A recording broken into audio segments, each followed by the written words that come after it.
A graça e a paz do Senhor Jesus Cristo seja em sua vida, no seu lar e em seus negócios. Quero agradecer a Deus por permitir entregarmos nossas primícias a Ele e juntos desfrutarmos de mais um dia dessa palavra que se encontra na carta aos Romanos, capítulo 15, versículos 4 a 6 e 13. Porquanto, tudo que foi escrito no passado foi escrito para nos ensinar de forma que, por meio da perseverança e do bom ânimo provenientes das Escrituras, mantenhamos firme a nossa esperança. Que Deus, que nos concede perseverança e encorajamento, deles também a disposição de pensar unanimemente de acordo com Cristo Jesus, para que com sua mesma convicção e uma só voz glorifiqueis ao Deus e Pai de nosso Senhor Jesus Cristo. Portanto, que o Deus da esperança vos abençoe plenamente com toda alegria e paz, à medida da vossa fé nele, para que transbordeis de esperança pelo poder do Espírito Santo. Ao meditar sobre esses versículos e analisarmos todo o contexto, observamos algo que o autor da carta aos Romanos evidenciou claramente, que foi a esperança. Essa, cuja citação através da nossa fé em Deus, daquilo que confessamos e cremos em Jesus, nos mantém convictos, pelo poder do Espírito Santo, até o dia da conclusão para a vida eterna. Mas, de um modo geral, vemos que a Bíblia inspira esperança. De Gênesis a Apocalipse, há uma corrente animadora de antecipação. A catástrofe do Jardim do Éden provocou a ira de Deus contra os culpados e contra a terra que o sustentaria, mas deixou claramente a esperança quando disse no livro de Gênesis, capítulo 3, versículo 15, sobre a boa nova de um futuro bem melhor. Deus não abandonou o pecador.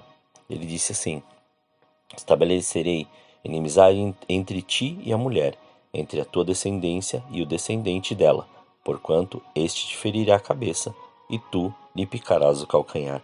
Aqui claramente está falando de Jesus Cristo. Noé construiu a arca, porque Deus estabeleceu a esperança no seu coração. A humanidade não foi aniquilada porque Deus revelou uma visão de um futuro melhor. O chamado de Abraão para deixar sua terra e sua parentela foi alicerçada em esperança, como vemos descrito em Gênesis capítulo 12, versículo 3. E abençoarei os que te abençoarem, e amaldiçoarei os que te amaldiçoarem. Em ti serão benditas todas as famílias da terra. 400 anos de escravidão no Egito não conseguiram apagar totalmente essa chama de esperança. Deus confirmou com braço forte a sua promessa de liberdade e independência sobre o comando do Senhor. Os profetas foram ensinados com mensagens de juízo e de condenação, mas em meio a lutas, invasões, apostasia, adultérios espirituais, os porta-vozes de Deus não deixaram de descrever quadros de vitória e salvação em tudo aquilo que passaram. 200 anos antes do exílio, Isaías escreveu assim, no capítulo 40, versículos 1, 3 a 5, 8 e 10. Consolai, consolai o meu povo, diz o vosso Deus. Voz do que clama no deserto, preparai o caminho do Senhor, endireitai no ermo vereda a nosso Deus. Todo vale será exaltado, e todo monte e todo outeiro será abatido. E o que é torcido se endireitará, e o que é áspero se aplainará. E a glória do Senhor se manifestará, e toda a carne juntamente haverá, pois a boca do Senhor o disse. Seca-se a erva e cai a flor, porém a palavra do nosso Deus subsiste eternamente. Eis que o Senhor Deus virá com poder, e o seu braço dominará por ele. Eis que o seu galardão está com ele, e o seu salário diante da sua face. Não era para Israel cair no poço fundo da depressão e desespero, porque Deus promete voltar e mostrar aos seus cuidados amorosos e especiais a eles. Esperança na Bíblia é assim. Em situações de terríveis aflições e sofrimentos provocados pela rebeldia e pecado do povo, Deus promete uma mudança radical que alegraria o coração mais desesperado. Assim, O pessimismo se anula nas promessas de bênçãos de Deus quando a disciplina alcança o efeito desejado. No Antigo Testamento, há uma esperança na restauração do povo eleito. No Novo Testamento, crer na promessa de Deus da provisão de vida eterna na gloriosa presença de Deus produz a fé no Senhor Jesus e um amor fraternal, como descrito na carta aos Romanos, capítulo 8, versículo 24. Porque em esperança fomos salvos. Ora, a esperança que se vê não é esperança, porque que se alguém vê, como também o esperará? Sugere que a fé é gerada pela esperança nas promessas de Deus. Vejamos alguns sentidos distintos da palavra esperança. Há aquele que comunicamos quando dizemos: espero que este remédio me faça bem, ou espero que volte para casa antes da meia-noite. Quer dizer, temos certa confiança que possivelmente um evento há de se concretizar. Desejamos que aconteça, mas carecemos de certeza. Contudo, a esperança descrita na primeira carta de Pedro, capítulo 1, versículo 3, diz: Bendito seja o Deus e Pai de nosso Senhor Jesus Cristo, que segundo a sua grande misericórdia, nos gerou de novo para uma viva esperança pela ressurreição de Jesus Cristo dentre os mortos. Não é assim? Ela comunica a mais completa segurança, uma vez que, acompanhada pela garantia de Deus, aguardamos a bendita esperança da vinda de Cristo, não com dúvidas, mas com inteira certeza. Se mantivermos firme a esperança que desde o princípio ganhamos, não deve haver dúvidas acerca da conversão genuína, como lemos na carta aos Hebreus, no capítulo 3, no versículo 14. Porque nos tornamos participantes de Cristo e se retivermos firmemente o princípio da nossa confiança até o fim.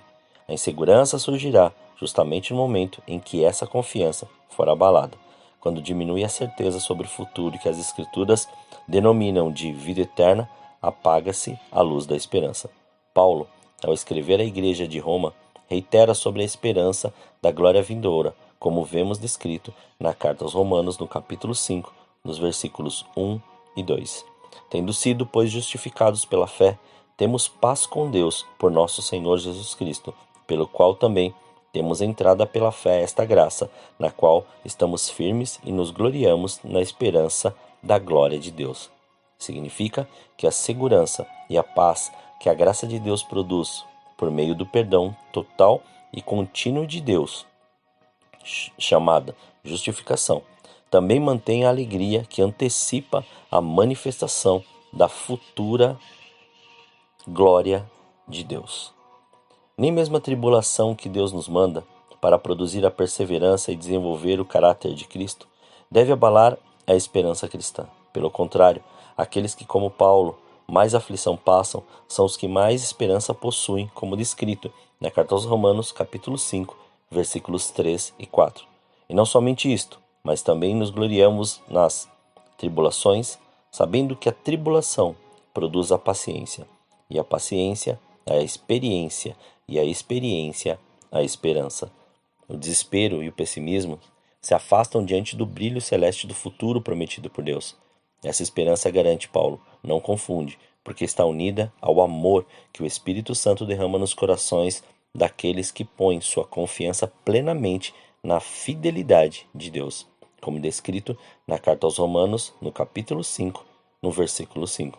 E a esperança não traz confusão, porquanto o amor de Deus está derramado em nossos corações pelo Espírito Santo que nos foi dado.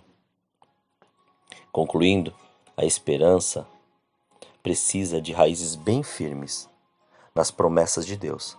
A graça que o Senhor despejou sobre nós, pecadores, pagando o altíssimo preço da nossa culpa, é a graça que nos segura, que temos plenos direitos de ocupar nosso lugar na casa do Pai. Como o próprio Jesus assim declarou aos discípulos em João, capítulo 14, versículos 1 a 4. Não se turbe o vosso coração, credes em Deus, crede também em mim. Na casa de meu Pai há muitas moradas. Se não fosse assim, eu vou-lo teria dito. Vou preparar-vos lugar, e quando eu for e vos preparar lugar, virei outra vez, e vos levarei para mim mesmo, para que onde eu estiver, estejais vós também. Mesmo vós sabeis para onde eu vou e conheceis o caminho. Oremos. Senhor, nós te louvamos e te agradecemos.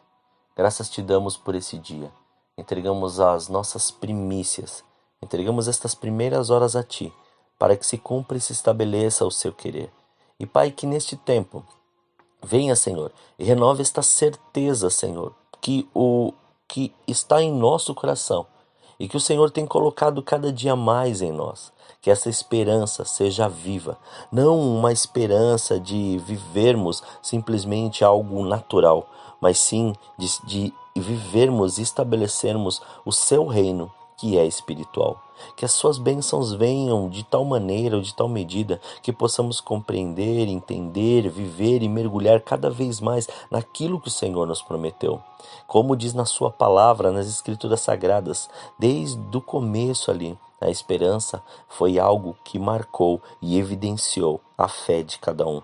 Então que esta esperança venha e seja estabelecida cada dia mais em nós. Que possamos esperar em tudo aquilo que o Senhor tem prometido e que se cumpra e que se estabeleça conforme o seu querer e conforme a sua vontade. Sabemos que mesmo os dias sendo difíceis e as coisas acontecendo de uma maneira tão avassaladora, nós temos uma certeza e uma convicção que se nós nos mantivermos firmes e perseverantes diante daquilo que o Senhor nos orientou e nos prometeu, nós vamos conquistar todas as promessas que assim nos foram dadas. Muito obrigado, Pai. Graças nós te damos. Consagramos este dia, consagramos tudo aquilo que somos e que temos para que se cumpra e se estabeleça o seu querer em nós. Assim nós oramos, agradecidos, em nome de Jesus. Amém. Tenha um dia abençoado na presença do Senhor.